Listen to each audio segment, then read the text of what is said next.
welcome to another episode of Being Untamed and Unafraid. I'm your host, Millie Martinez, intuitive business strategist and energetics healer for service-based entrepreneurs. And so for today's video, I want to share with you a 5-minute guide to having amazing self-talk. If you've never heard of the term self-talk, it's the inner voice, those conversations that we have ourselves that limit us to becoming our best self. Self-talk is like a soundtrack that's constantly playing in your head, and its impact may not be dramatic. It might be very subtle. It's the conversation you have with yourself that determines your emotions and your actions. And today I'm going to share with you how to learn the different types of self-talk and how to use them to your advantage. Okay? So the first step to having amazing self-talk with yourself, so that you're no longer self-sabotaging yourself, so you're no longer limiting yourself, so that you are actually creating that dream life and business that you desperately want for yourself, right? The first step is to raise awareness. So self-talk is that natural talk. It's so natural that you may not even realize what you've been saying to yourself all these years. That's why the first step is so important, and it is to become conscious of the commentary you create about your life. It's like when you're having a conversation with your friend, and you're like, that was really hard for me, or I'm having difficulty with X, Y, and Z. It's that self-talk that you have when you come across a challenge or an obstacle in your life and you're busy, you're like, and for a split second, you hear it, and you're like, that's difficult, or I'm unsure about this, I don't think I can do that, am I confident enough, am I smart enough, am I worthy enough? It may not last long. It could be a second of a thought or an emotion that comes up for you. That's self-talk. So it's very important that when those thoughts come in, that you are aware of them. That way you can say, nope, I'm not listening to that. I'm not absorbing that into my energy field, right? And that leads us to number 2, which is when we say that, when we're aware, we can then disrupt old patterns, because self-talk is a tool for making changes. You can really use self-talk to your advantage. We use it in the law of attraction and manifestation. And so maybe you've been reinforcing your fear of anything in your life and your business by having those patterns, those negative self-talk patterns, right? So take a look at the patterns that you have when things get difficult, patterns that you have in relationships, the patterns that you have when you're triggered by things that hurt your feelings, that challenge you. Those are patterns that may not be healthy to your life, okay? Step 3 is to take action. So incorporate a call to action into the speeches that you give yourself. Focus on the goals that are challenging yet attainable. One of the things that I like to do, that I tell my clients, is when that little bit of self-talk pops into your head, after you stop it in its tracks and you say, no, I'm not thinking about this, I then try to figure out where it's coming from. Very, very important to take action and say, okay, where is this fear coming from? Why do I believe this to be true? And do I have tangible experience and results that I can prove to myself that this belief, this self-talk, is not true, okay?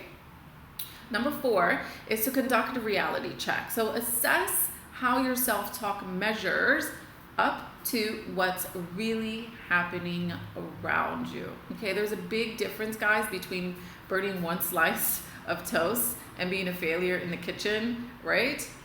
Then turning the toast over and seeing the lighter side.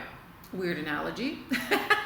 But you notice that when you, on those moments that you do burn toast, you only really burn one side. The other side is pretty okay. And I'm using that as an analogy because often not, because of these disruptive old patterns that just keep us stuck, we tend to then focus on the negative side instead of looking at the other side, looking at the bright side, looking at the positive side, looking at possibility in general. So conduct a reality check when things happen, when you're challenged, and say, okay, why do I believe this? Is this my reality? How can I shift this reality to see it from a different perspective? Okay. Number 5 is to talk it over. Feedback is so helpful. Having these conversations with friends and colleagues can also be helpful. It's so valuable to discuss these thoughts, these ideas, these patterns with someone, because then you're also able to have a different perspective, right? From someone who's not in the middle of what you're going through and sees it from the outside, who can shine light on why you might be seeing this from this negative pattern and can help you see it in a positive light. Okay. Number 6 is to be consistent. So often we hear a message multiple times before we accept it. It's like if we say, oh, I'm bad at cooking, or I don't like cooking. If you say that enough times, you will actually discourage yourself from learning a new recipe or just learning how to cook in general, right? Because you've really been wanting to learn how to cook, but because you've drained your thoughts, filled your mind with these beliefs for so long that they've become a consistent part of your thought process, of your belief system, right? So when you hear those messages, switch it to a consistent positive message. So when those messages come in, for example, I don't like to cook, I suck at cooking, you can start saying, I am learning how to cook, I will one day take the time to cook, cooking is amazing, anything like that, that's positive. So you then have to switch it and be consistent with positive talk. The next advice that I'm going to give you, and the last advice, is to find those triggers. Choose words that invigorate you, that make you feel good. Make a list of positive words. And then when you notice that you're triggered by something and those trigger words pop into your head, swap them for those positive words that you've written down for yourself, so that you are then creating happy buttons instead of hot buttons. So you no longer have those bad triggers that keep you stuck. Because I don't know about you, but I know in the past when I've been triggered by things, it ruins your day and it doesn't motivate you to keep going. If anything, it reinforces the fact that things are difficult, that things are challenging, that maybe you're not good enough or smart enough. And so find those triggers, find those hot buttons when they pop up, and switch them, okay? Channeling amazing self-talk takes practice, because you do have to be aware, but it's not impossible, okay? And it just takes 5 minutes a day.